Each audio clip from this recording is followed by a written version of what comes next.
Bon, bah, merci beaucoup Mathias d'avoir accepté cette invitation à témoigner. On a pu là voir donc dans ton entreprise que vous êtes plusieurs à méditer et puis tu as conduit une méditation. Et donc ma première question est quand et comment as-tu découvert la méditation de pleine conscience? J'ai pas beaucoup de préconceptions. Je suis quelqu'un de très curieux, j'aime bien expérimenter les choses. Et j'ai dû croiser ces sujets-là certainement en 2009-2010, à l'époque où je m'intéressais au yoga aussi. Et c'est par moi-même que je me suis mis à pratiquer très naturellement. Parce que c'est simple en soi, il n'y a pas de pratique beaucoup plus facile à essayer que la méditation.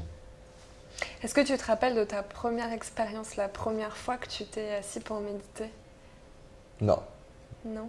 Mais je me souviens d'une fois où ça a été un changement plus ou moins radical dans ma vie, où je me suis assis et quand je me suis relevé, j'ai décidé de partir à Londres. À Londres? Voilà, ouais. Là, je me souviens que ça a été une méditation très déterminante pour pour ma vie en soi. Et c'était en 2012. J'ai eu la sensation, l'intuition qu'en allant me mettre dans un tel environnement, j'aurais plus d'opportunités de pouvoir changer les choses, pouvoir changer ma vie. Et quand tu as commencé du coup à méditer, t'avais, quel support tu as utilisé? Est-ce que c'était plutôt des applications? On l'a vu avec d'autres personnes qui ont témoigné que c'était plutôt les applications, des vidéos enregistrées. Intéressant. J'ai rarement, mais alors très rarement, eu recours à des outils extérieurs pour ce type de pratique. Très souvent, je suis assez choqué par la médiocre qualité des outils que l'on peut trouver en ligne, notamment les vidéos YouTube, où on va tomber dans des outils qui sont très colorés, qui sont très galvaudés, mais en fait qui pour moi sont plus des distractions que réellement des vecteurs d'accès à la pleine conscience.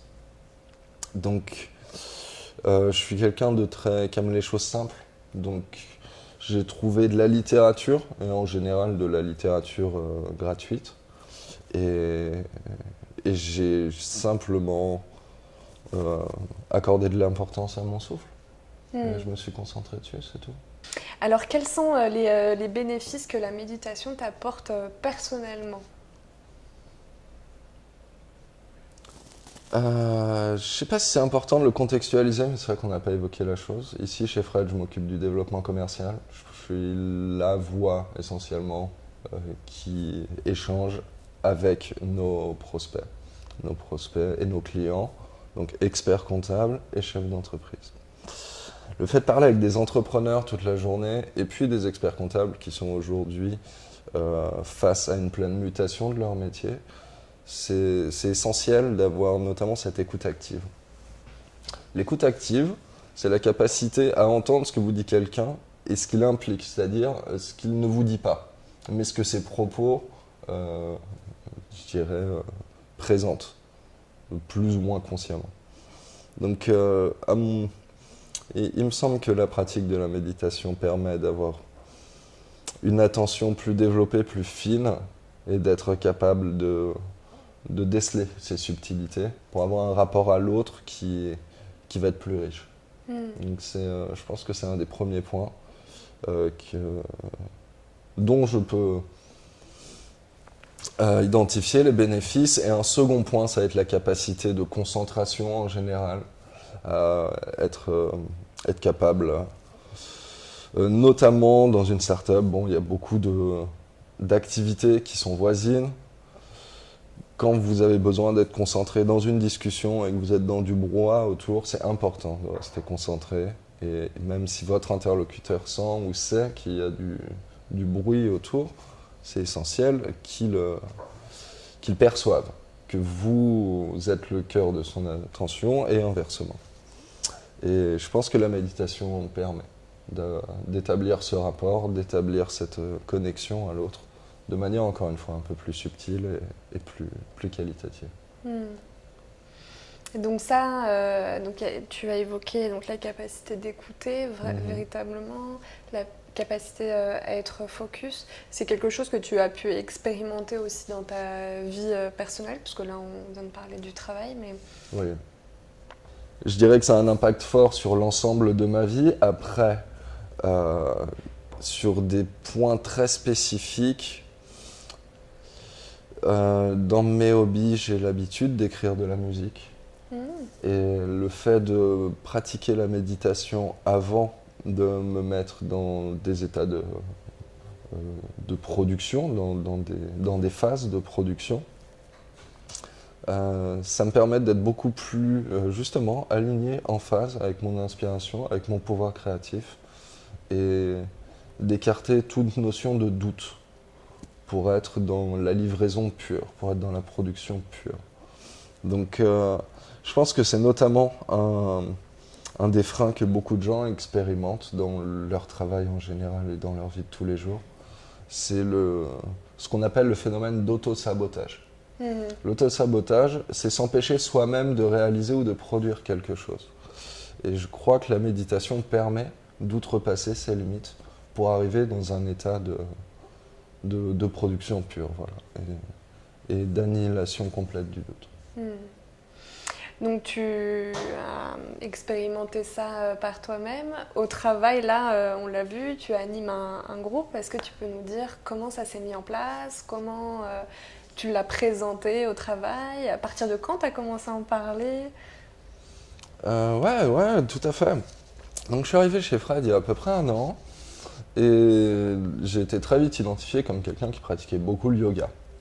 Le fait de pratiquer ces disciplines, tu peux très vite te retrouver dans un carcan ou dans ton interlocuteur te met dans une case. Donc l'idée, c'est d'aller casser cette case, d'aller casser cette préconception. Et quoi de mieux que d'introduire les gens à ces pratiques. Dire, essaie au moins, je dirais rien de plus simple. Soit tu t'assois, tu respires. Est-ce que tu es capable de faire ça ou pas? Donc, bref. L'idée, ça a été justement d'introduire les personnes à ce type de pratique dans le cadre du travail en leur disant, écoutez, on vient un peu plus tôt, ensemble, je peux vous présenter et vous introduire à ce type de pratique. J'ai l'habitude de le faire pour moi-même, donc je peux le partager avec vous. Je ne vous impose absolument rien. Vous êtes libre de venir ou de ne pas venir. Je serai là pendant une demi-heure, 2 fois par semaine. Rejoignez-moi si vous le souhaitez. Et donc, il y a eu un écho lorsque j'ai fait cette proposition. D'abord d'un développeur. Et c'est beaucoup les développeurs, d'ailleurs, qui sont réceptifs à ce type de pratique. Tout à fait.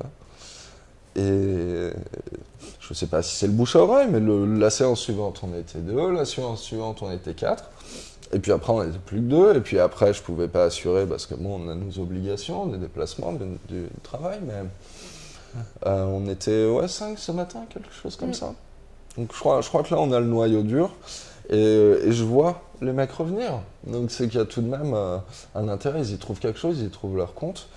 Et bon, aujourd'hui, on est dans un cycle de découverte. Donc à chaque fois, je leur introduis une nouvelle méditation, alors parfois c'est guidé, parfois c'est simple. Mais arrivé à un stade, on fera un état des lieux en se disant, bon, quelles sont les méditations qui marchent le mieux pour toi, pour nous?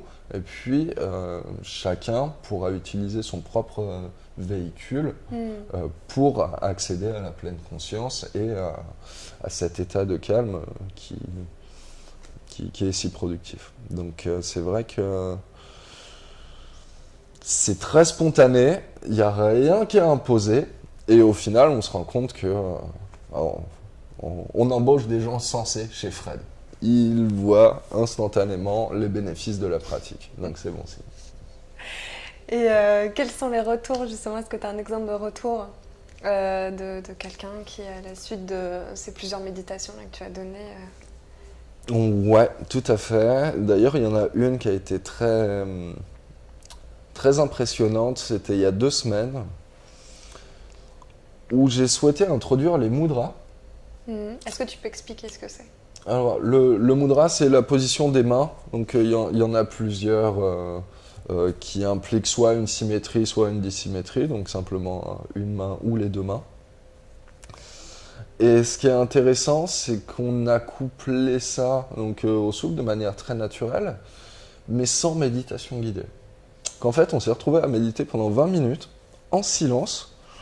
Et l'un des participants a eu une expérience très, très profonde et il disait en tout cas en tout cas moins superficielle, où il était allé plus en profondeur que lorsque l'on faisait un brain scan ou un body scan ou une méditation guidée classique. Et que même à un moment, ça lui a donné une sensation un peu de trouble, parfois de peur, parce qu'il se retrouvait dans ce contexte inconnu, mais qu'il a su dépasser à travers sa conviction, sa pratique, et puis son calme, simplement. Donc on n'est jamais à l'abri d'eux. Alors bon, il n'a pas pris de décision incroyable et il n'est pas parti en retraite au Tibet instantanément. Mais c'est sûr qu'il y a... Même au bout de 6 séances comme ça, il peut y avoir un impact fort. On peut sentir un changement de perception. Et je pense que ce gap est souvent assez large à franchir au début de la pratique. Et puis en fait, au fur et à mesure des séances, c'est quelque chose que l'on intègre pour finalement créer un tout et se retrouver, évoluer entre guillemets entre les 2 mondes, avec le meilleur des 2 mondes pour le coup. Et alors dis-moi, là on arrive à la fin de cette interview, j'ai encore 2 questions. Ok, dis-moi. Alors la première est pourquoi tu as souhaité témoigner aujourd'hui et pouvoir exprimer les bienfaits de la méditation, notamment en entreprise. Il me semble qu'on est vraiment sur une pratique qui fait la différence. Faire du sport, tout le monde le sait, c'est très bien. Parce que ça permet de se libérer des toxines, parce que ça fait de la bonne fatigue, ça libère du stress, etc. La méditation, ça va permettre de ramener dans son quotidien ces éléments qui font qu'on va être focus, plus productif et plus créatif, plus une expression de nous-mêmes. Donc, je crois qu'aujourd'hui, l'entreprise a besoin de personnes qui sont dans cet état d'expression. Très souvent, on reproche à l'entreprise de faire des employés, des robots, des archétypes, de vouloir les faire rentrer dans des cases. Et justement, le fait de pratiquer ce type de discipline permet de resynchroniser l'homme avec sa créativité, avec son expression naturelle et avec son potentiel inné. Donc ça permet d'avoir des collaborateurs plus libérés, d'avoir des entreprises qui sont plus franches, plus engagées.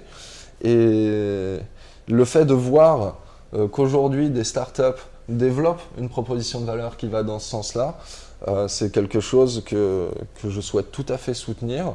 Et peut-être, si ça peut permettre à certains managers RH ou à des chefs d'entreprise de réaliser ou d'avoir simplement un aperçu de ce qui les attend de l'autre côté, s'ils se mettent à pratiquer cela, peut-être que j'aurais participé à ce devoir de changer à mon échelle la manière dont on pense, dont on agit et dont on interagit.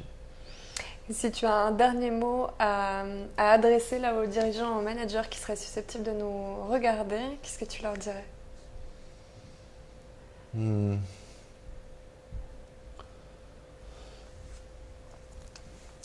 Je leur dirais qu'aujourd'hui, à l'époque, on a les générations Y, Z et les millénials, etc., qui sont des individus extrêmement doués, qui ont été exposés à un niveau de savoir dont tous ces entrepreneurs, managers sont peu ou pas nécessairement conscients, mais en tout cas doivent reconnaître l'avancée et la maturité de ces générations, qu'il est essentiel de participer et de finalement proposer des moyens d'expression, des moyens qui vont permettre à ces générations de prendre le contrôle de leur potentiel. Tout le monde veut être créatif, tout le monde veut créer son entreprise, tout le monde veut être son propre boss. Ok, vous voulez avoir ce niveau d'indépendance, donnez-vous les moyens de réussir à ce niveau d'indépendance. Donc donnez ces moyens à vos collègues, donnez ces moyens à vos employés, donnez ces moyens à vous-même de manière à pouvoir réaliser votre vision, puisque, bon, essentiellement, c'est de ça dont on a besoin aujourd'hui. Des créateurs, des personnes qui font la différence. Chez Fred, on disrupte, on change la donne sur la manière dont on entretient un rapport avec son comptable, avec son business, dont on finalement développe son activité à un niveau professionnel. Et au niveau personnel, je pense que les outils tels que la méditation permettent d'arriver à ce niveau d'excellence. Merci beaucoup pour ce témoignage. Super.